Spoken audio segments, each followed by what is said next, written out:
всім, хто долучився. Зараз ми стартуємо з роботою Медіа-центру Україна.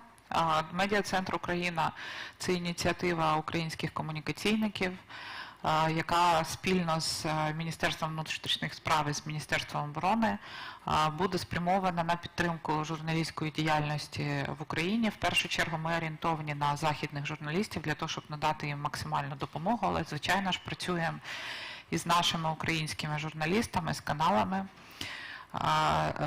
Медіа-центр ми, власне, стартуємо сьогодні. Львівські наші колеги, які також ми працюємо в єдиному режимі, вони також стартують сьогодні.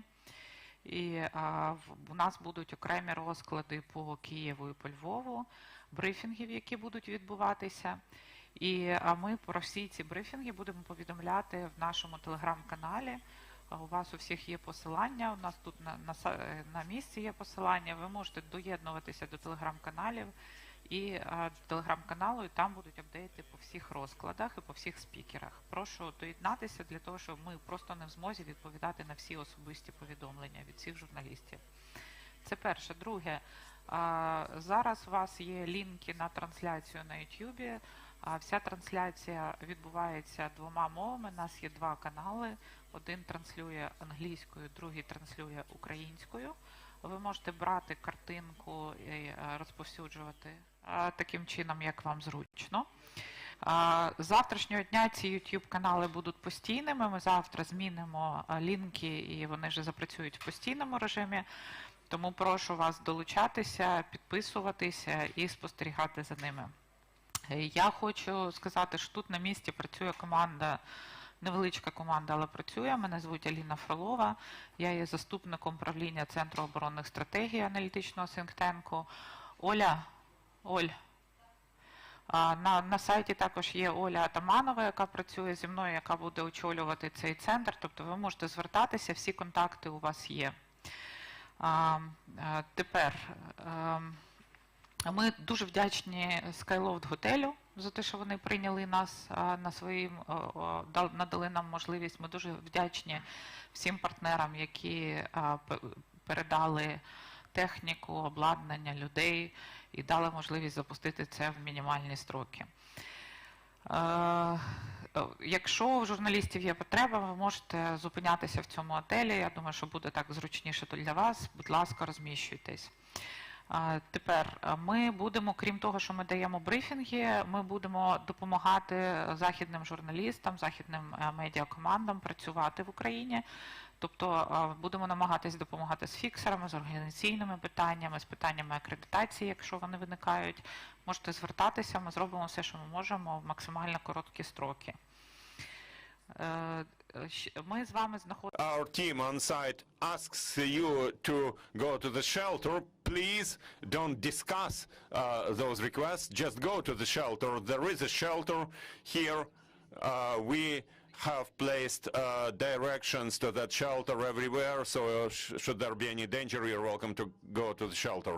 Also, before some briefings, the premises will be checked. So we will ask you to leave the premises, to leave the room, so that we can check it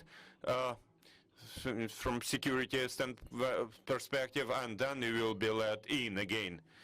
Today we are to have three briefings. The first of them will be by the team from Ministry of Internal Affairs, and that first briefing will be about the killing of a US journalist, which happened yesterday, and also that video broadcasted by Ramzan Kadyrov about his presence in Ukraine. Then there will be a briefing by the Ministry of Defense about the current situation, and at 3 p.m. there will be a briefing with Russian prisoners of war, which are conscripts. You see, Mr. Putin told us that they have no conscripts here, just contract soldiers, but there are conscripts.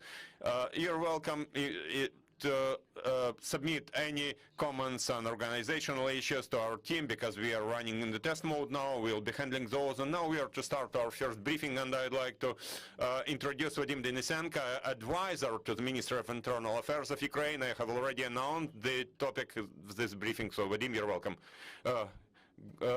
Good afternoon, dear colleagues. Good afternoon, dear colleagues.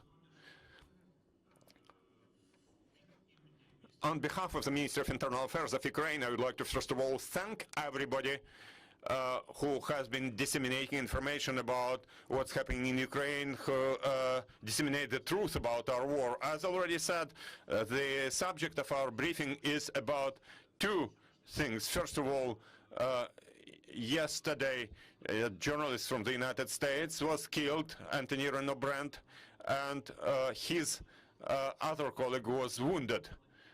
Juan Diego Arredondo was wounded there.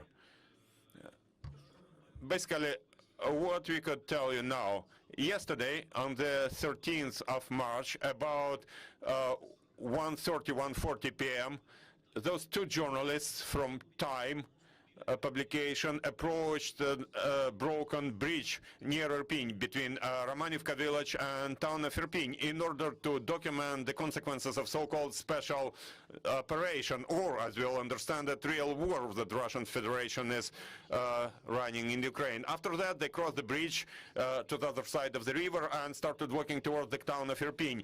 They were approached by a driver from Lada car, painted in green, and suggested that he would accompany them across the town to another broken bridge, exploded bridge that they were looking for. The reporters agreed to that, and they entered the car and went to Soborna Street to the next residential block called Yesenin. They stopped on the way and started taking pictures of bombed buildings in that Yesenin residential block and the surroundings of that block. In several minutes, two persons approached them in green military uniform. Those were from the Russian military. They had assault rifles in their hands, and they shooted upwards as a warning. The driver responded to those shootings and made the sharp U-turn, and those soldiers in military uniform started shooting in automatic mode at that car. And during that shooting, Anthony Brent Renaud died because of wounds. He was shot in the head.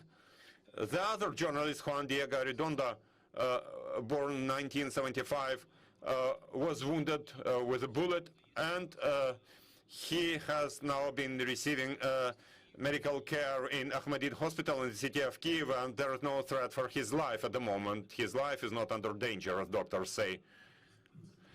Basically, since this car in which those journalists were moving was broken, technically they had to change to another car and to move the dead body to that car, which brought them to the bridge in Romanivka village. After that, the journalists crossed the bridge with ambulances, and they were brought to the city of Kyiv, where that wounded journalist was brought to Ahmadid Hospital. That's basically the up-to-date information that we have about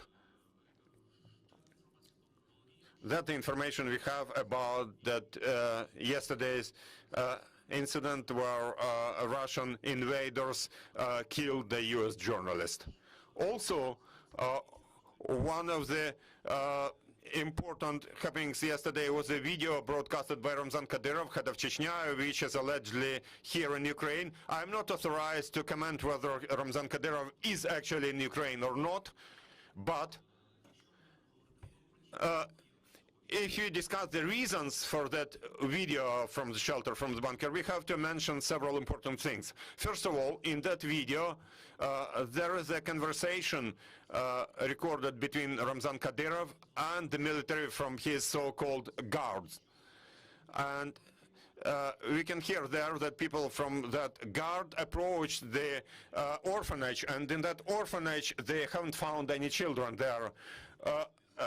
It's quite likely that we think that one of the goals of those Kadyrov people is the orphanage in the city of Warzel, town of Warzel, and one of the goals was to capture those children, to use them, to take them hostages, so that later they would threaten Ukraine and the whole world, telling that they are keeping those children as hostages, or God save us, but maybe something worse would happen.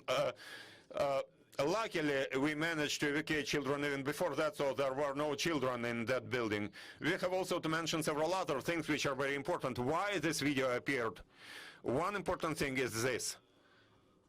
In Russia, recently, even in Russia, but also in Ukraine, we have mentioned it many times already, and on the global scale, it has been mentioned many times that those Chechen guards play the role of so-called stopping units. Stopping units, you know, they are that term appeared in 1917, 1918 during the Bolshevik Revolution of 1917, 1918, when when Lev Trotsky raised an idea that behind the backs of those soldiers there would be those stopping units, and their objective, their task was this: when soldiers start fleeing, they would start shooting at them, forcing those soldiers to stay there in the trenches, to stay in the battlefield. And recently, among the radio communications intercepted, radio communications between the Russian military that we intercepted, we hear about the appearance of such stopping units.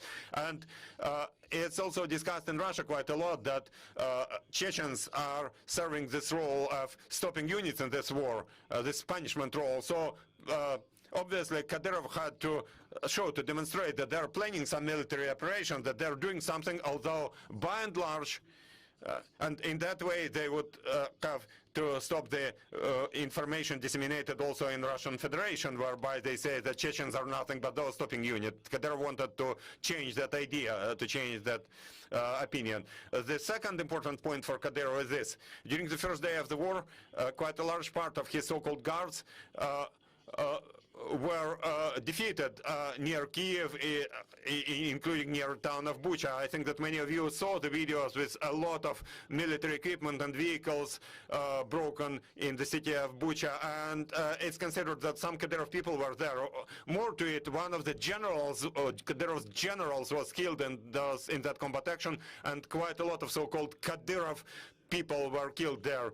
And it's important to hide this information in the Republic of Chechnya, and we understand that part of some elite troops, elite units of those Kadyrov guards were defeated there. So Kadyrov definitely understands that it would result in certain frictions inside Chechnya, in some problems inside Chechnya. Republic of Chechnya is rather small in terms of the number of population, and we understand that those people, those Chechen people in Chechnya, will definitely discuss it. So Kadyrov had to show that he is here with his people, that he is running this war, that he is in the front lines, and that he is planning some missions, some operations. That's what I can briefly tell in this regard. Thank you. If you have any questions, you are welcome to ask those, but please speak into the microphone. Are there any questions? Thank you. Thank you, then. Then our next briefing will be here in half an hour, and it will be a briefing by the Ministry of Defense of Ukraine.